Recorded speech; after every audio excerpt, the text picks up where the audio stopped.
오늘 우리에게 주신 말씀은 마태복음 1장 18절부터 20절까지 말씀입니다.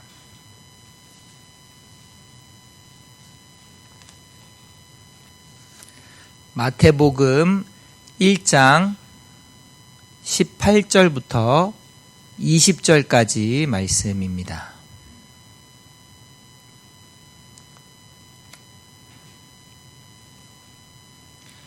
예수 그리스도의 나심은 이러하니라. 그의 어머니 마리아가 요셉과 약혼하고 동거하기 전에 성령으로 잉태된 것이 나타났더니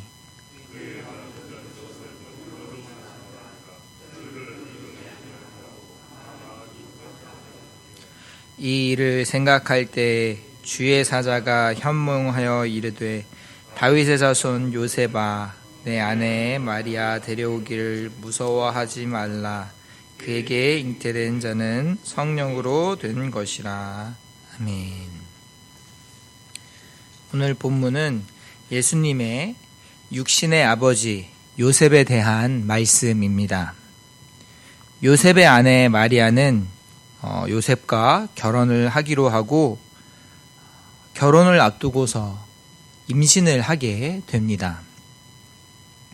어떻게 되었는지 알 수는 없지만 요셉은 결혼하기로 한 약혼녀 마리아가 임신했다는 사실을 알게 됩니다.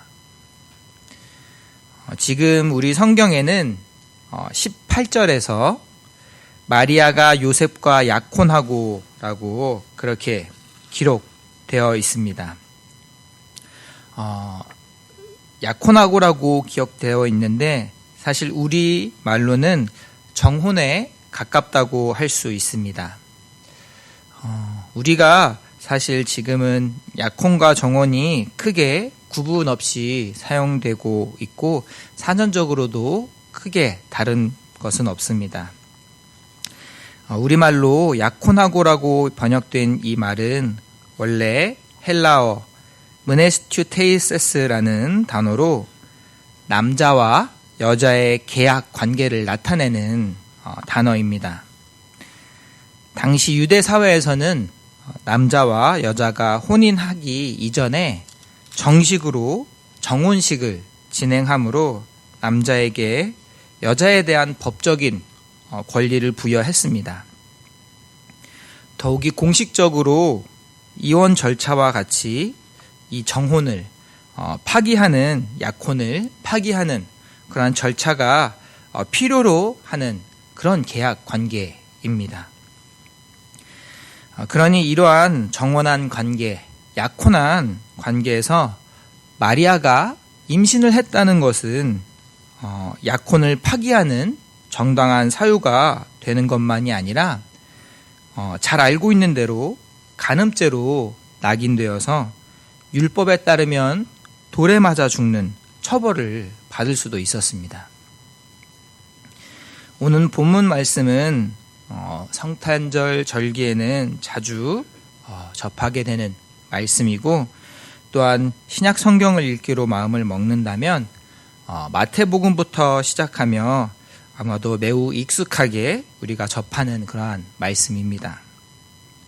그래서 어쩌면 이 말씀을 그냥 자연스럽게 읽게 될지도 모릅니다. 그런데 사실 그 당시에 요셉이라면 정말 너무 당황스러울 일이었습니다.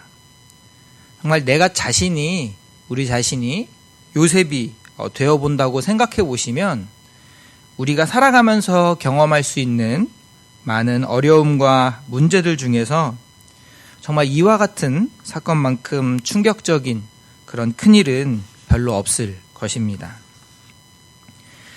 마태는 복음서에서 요셉은 의로운 사람이라고 말씀하고 있습니다. 여기서 의로운 사람이라는 말도 헬라어 원어로 디카이오스라는 단어로 의롭다고 할 때 대표적으로 쓰는 그런 단어입니다. 의로운, 정당한, 올바른 법과 질서를 기준에 합당한 등의 뜻으로 성경에서는 하나님의 의로우심이나 예수님의 의로우심을 표현할 때도 사용하는 그런 대표적인 단어입니다. 요셉은 의로운 사람입니다. 공정하고 정의롭습니다. 정의는 편파적이지 않습니다. 정의의 사전적인 뿌리는 진리에 맞는 올바른 도리입니다. 진리는 변하지 않습니다. 그래서 정의를 이야기할 때는 누구에게나 동일하게 적용할 수 있어야 합니다. 그렇다면 요셉은 마리아에 대해서 드러내지 않고 가만히 끊는 것이 아닌 정당한 약혼을 파기한 것에 대해서 어쩌면 마리아는 합당한 벌을 받아야 할 것입니다. 누구는 간음을 해서 돌로 죽임을 당하고 누구는 드러나지 않고 넘어간다면 의로움과 정의에 대해서 이야기할 수 없을 것입니다. 물론 우리는 이에 대해서 잘 알고 있습니다. 마리아가 간음을 한 것도 아니고 이것은 하나님의 놀라운 섭리에 따라서 이사야 말씀에 기록된 대로 마리아가 성령으로 잉태한 것에 대해서 잘 알고 있습니다. 하지만 정작 의로운 사람인 요셉으로서는 어쩌면 의롭고 정의로운 행동을 했다고 하기에는 분명 무리가 있을지도 모릅니다. 언제나 정의, 공의, 의로움과 자비, 은혜는 상대적인 것 같습니다. 상충하는 것 같습니다. 하나님의 공의를 이야기하면서 언제나 사랑을 기억해야 합니다. 하지만 때로 공의와 사랑, 자비가 서로 어울리기 어려운 것처럼 느껴지기도 합니다. 오늘 말씀을 통해서 우리가 공의, 정의를 이야기하고 의로움의 잣대를 사용할 때 우리가 삼가고 조심해야 할 것들이 있음을 말씀을 통하여서 가르쳐 주고 있습니다. 먼저 공의의 잣대를 사용할 때는 그 정확한 상황을 알아야 한다는 것입니다. 우리는 보이는 것으로 쉽게 판단할 때가 있습니다. 명약관하라고 해서 불을 보듯 뻔하다라는 말이 있습니다. 은나라 반경왕이 도읍을 옮기고자 했을 때 사용했던 고사성어입니다. 사실 보는 것만으로도 다 알 수 있습니다. 10중 8구는 겉으로 드러나고 보이는 것으로 쉽게 판단할 수 있습니다. 그리고 대부분 그러한 판단들이 잘 맞습니다. 하지만 그 10개 중 한두 개를 위해서라도, 맞지 않는 그 한 개를 위해서라도 우리 성도는 쉽게 판단을 해서는 안 됩니다. 특별히 공의의 잣대로 판단할 때는 더욱이 그렇게 해서는 안 되는 것입니다. 요셉 자신으로서는 명약관하, 불보듯 뻔할 뿐만 아니라 명명백백한 일이었습니다. 아내가 될 마리아가 자신과 약혼을 하고 아직 혼인을 하지 않았는데 임신을 했다는 것은 요셉으로서는 너무도 명명백백한 일입니다. 요셉은 의로운 사람이지만 공의만을 앞세우는 것이 의로운 것은 아닙니다. 우리가 혹시 너무 쉽게 판단의 시선을 우리 이웃을 향하여 그러한 시선을 가지고 있는지 아닌지 돌아봐야 합니다. 그러한 보이는 것들, 드러난 것들이 있기까지는 우리가 알 수 없는, 우리가 쉽게 볼 수 없는, 우리가 깨달을 수 없는 얼마나 많은 사연이 있었는지 모릅니다. 드러나는 것들 이면에 있는 것을 보기 전까지는, 우리가 알기 전까지는 지혜롭게 공의의 잣대를 잠시 기다릴 수 있는 그런 저와 여러분이 되기 원합니다. 나아가 하나님의 참된 자비를 배우고 깨달아서 진실로 의로운, 공의로운, 거룩한 성도로 장송할 수 있는 그런 저와 여러분이 되기 원합니다. 아버지 하나님 감사합니다.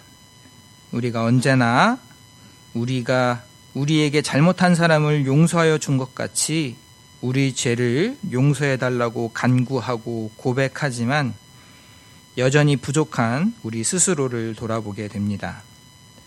공이라는 잣대로 단편적으로 판단하고 손가락질하는 그런 부족함으로부터 우리를 지켜주시기 원합니다. 나아가 주님의 참된 용서와 자비를 배우고 실천할 수 있는 용기와 능력을 더하여 주시기 원합니다. 예수님 이름으로 기도드립니다. 아멘. 하늘에 계신 우리 아버지의 이름을 거룩하게 하시며 아버지의 나라가 오게 하시며 아버지의 뜻이 하늘에서와 같이 땅에서도 이루어지게 하소서. 오늘 우리에게 일용할 양식을 주시고 우리가 우리에게 잘못한 사람을 용서하여 준 것 같이 우리를 시험에 빠지지 않게 하시고 악에서 구하소서. 나라와 권능과 영광이 영원히 아버지의 것입니다. 아멘. 이 시간 함께 기도할 때는 우리 교회를 위해서, 우리 예천교회를 위해서, 우리 교회 모든 성도를 위해서, 또한 특별히 우리 위 목사님을 위해서, 또 교회 모든 행정들을 위해서 함께 기도하고 환우들을 위해서 기억하며 기도했으면 좋겠습니다. 또한 온 열방을 위해서 우리가 한 마음으로 기도하고 또한 우리의 이웃 예천 땅을 위해서 함께 기도하기 원합니다. 각자의 기도 제목으로 또한 우리 주여 한번 부르짖고 기도하겠습니다. 주여